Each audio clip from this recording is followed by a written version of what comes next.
Hey everyone, this is Laura Gadenik with Laura Gadenik Astrology, and I'm here to give you the astrology for the week of August 9th through the 15th, 2021. So, Monday and Tuesday, August 9th and 10th, are pretty dreamy and romantic and very idealistic.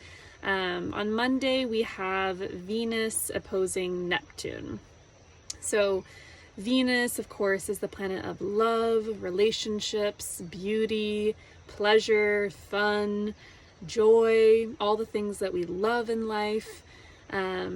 Venus is still in Virgo, which historically and traditionally is a sign that Venus kind of struggles in. So it's not like the most dreamy, beautiful aspect. However, Neptune always glamorizes whatever planet it comes into contact with.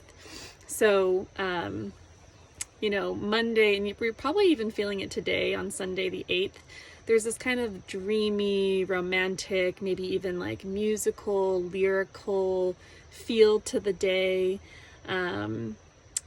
Venus, of course, being associated with love and romance, and Neptune being associated with what we long for and that which we see through rose-colored glasses.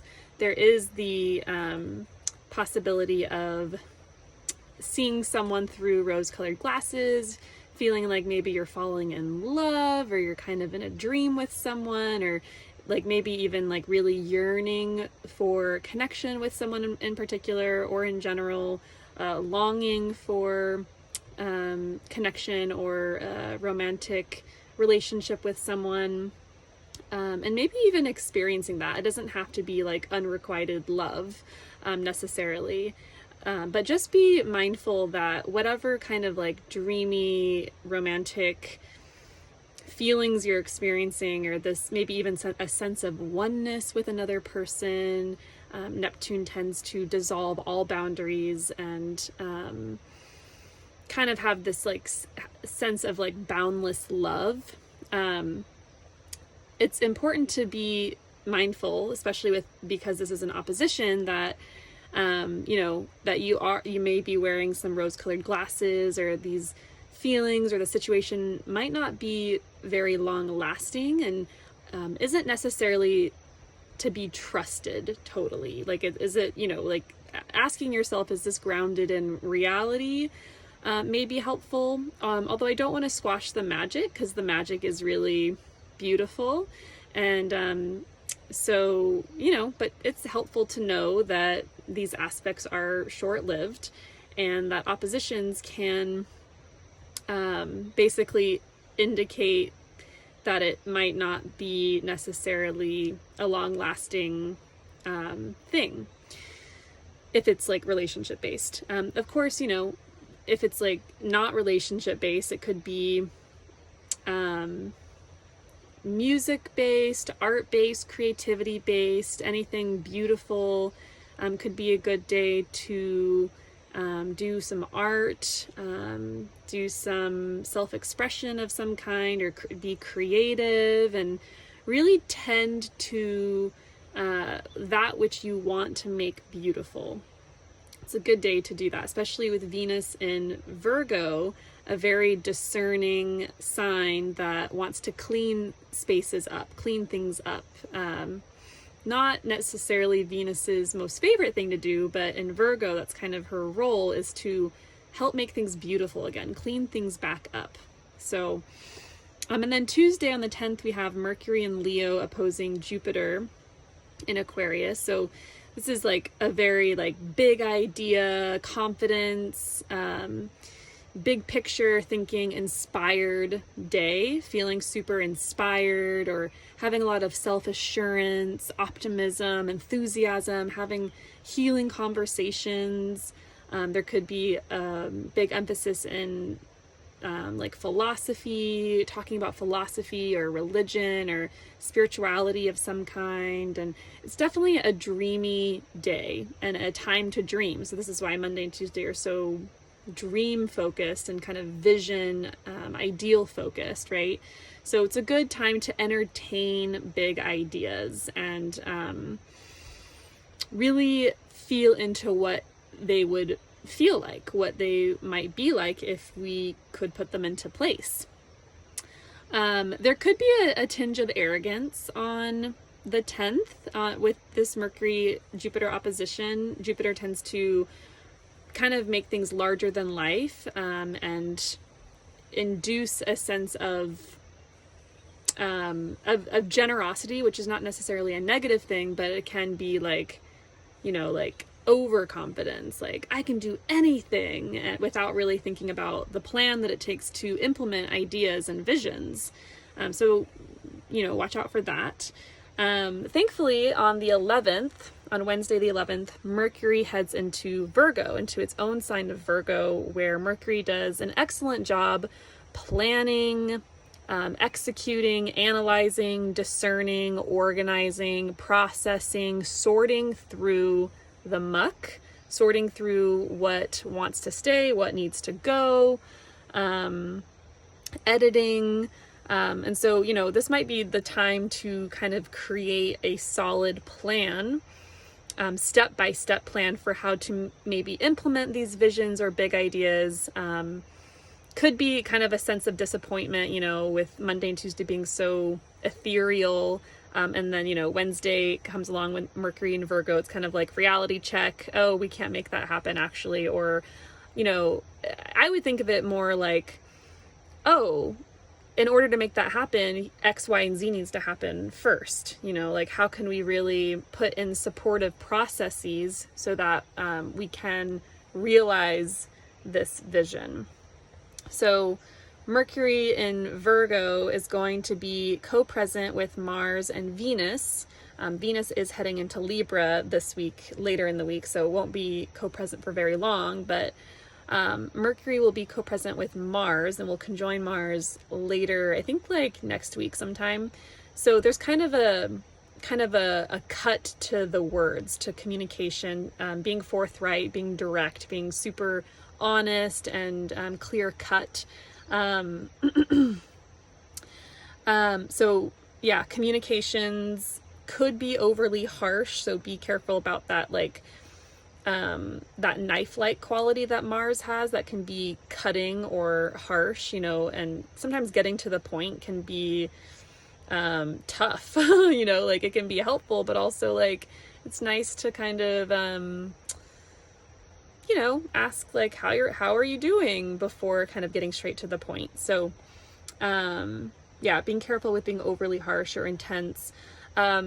Virgo is a sign that deals a lot with perfectionism, and there's this real intense desire to improve upon, to make better, and Mars can intensify that desire, and there can be a real sense of perseverance, of like not giving up on refining or improving or perfecting, which can be really great and you know, in some situations, and it can be maybe a bit too much. So knowing when enough is enough, when to let go, when things are good enough, you know, using that discerning eye to know that is going to be helpful with Mars and Mercury co-present in Virgo. Shouldn't be too harsh though. Mercury in Virgo is at home, it's in domicile, so it's, you know, Mercury's going to help Mars out a lot. Mercury in Virgo is also a lot about practicing, you know, processing, like literally parsing out, sifting through with our hands. So if you have some sort of craft work, or maybe you like to do some cooking, or like I always think of like I have my Mercury in Virgo and Sun in Virgo, and I tend to like to do a lot of things with my hands, like processing things out, you know, cooking, cleaning things out. Like it's just it helps me process my thoughts. And so it could be similar to, for everyone during this time while Mercury is in Virgo. For everyone is processing with the hands, practicing something, practicing a skill, like practicing with your body.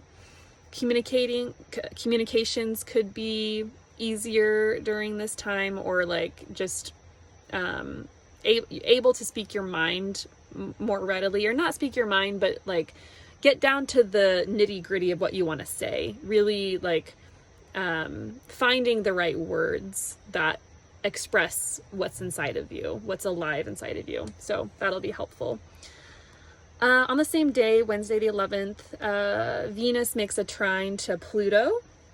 So relationships could intensify during that time. That's a highly kind of like seductive, romantic, like I know Venus and Neptune is very romantic and dreamy, but Venus trine Pluto is more like seductive and intense, and there could be a lot of sexual energy that you could be feeling that day. Pluto is pretty relentless in pursuing what it wants as an archetype, as a planet, and so there's kind of this sense of relentlessness in pursuit of what you desire, and also a relentlessness in the pursuit of I like to call sacred service, so being of service in some way that is of a healing, kind of connective, unifying nature, which is what Venus does. She brings things together, she unites. So that should be a really nice transit. Sunday the 15th, we have Venus heading into Libra, which will be kind of a sigh of relief. So relationships get a boost. Things are going to start going well again in relationships, and maybe even relationships with women in particular could kind of pick up again, or if there was any conflict in the past couple of weeks with Venus and Virgo, they could be coming to a resolve. This is a really beneficial time for everyone. Yeah, I mean, I can't say everyone. It really kind of depends on your personal chart, but overall, it's a pretty good time. Venus in Libra is all about fun, pleasure, relating, relationships. The give and take feels really important with Venus in Libra. Connection is prioritized. Beauty is prioritized. Leaning back and just having a fun time, and not worrying about work, not worrying about, am I good enough? Am I doing enough? Venus in Libra is like, I don't need to do anything other than chill out and have a good ass time. So, should be really nice, with Venus in Libra, and she'll be there for a couple weeks. So yeah, that is the astrology of the week. And, it's not like, there's not anything super major this week. It feels more kind of like healing vibes, more kind of lay back and relax and get a little bit sexy or romantic, or just find someone to even have a connective conversation with, or, it feels more healing. And, with Mercury and Virgo, that like processing, that discerning, making a plan. So it's kind of like healing, connective, and Mercury and Virgo wants to get to work and kind of like practice what it preaches, kind of thing. So that's the astrology of the week. If you're curious about how this is showing up for you, we can set up a consultation. Please reach out, DM me, email me, consultation@lauragadenic.com, and that's a good way to reach me. Otherwise, I will be back next week with another astrological update, and I hope you have a lovely week.